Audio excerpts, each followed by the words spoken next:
Hola amigos, my name is Julio Fopoli and I want you to speak Spanish like a pro.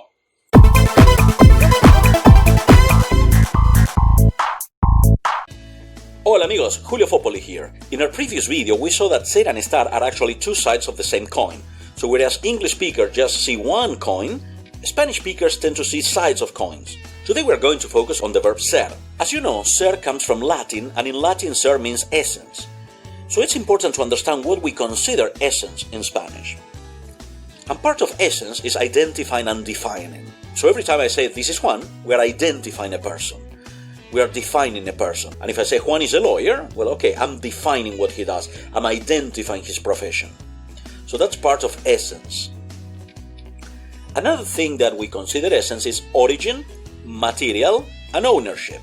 Again, if I'm from Argentina, for example, that's part of my origin, it's part of my essence. If I say the hat is made of leather, well, the leather is the essence, or it's part of the essence of that hat. And ownership, when we get something, it belongs to us, it's part of us in a way.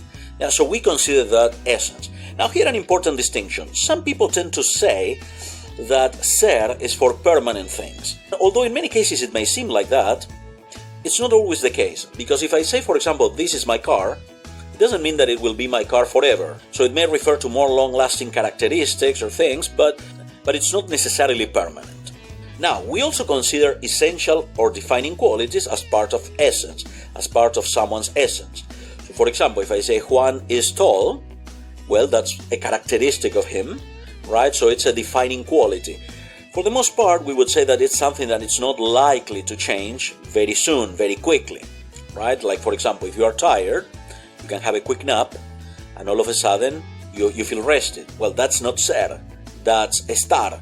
But part of essence, for example, if I say he's tall, it's not that he's going to have a nap and then he will wake up being very short. Okay, so it's something that, for the most part, it's unlikely to change very soon. When we think of someone being young, okay, we would say, well, okay, if you are young, okay, it's part of a defining quality.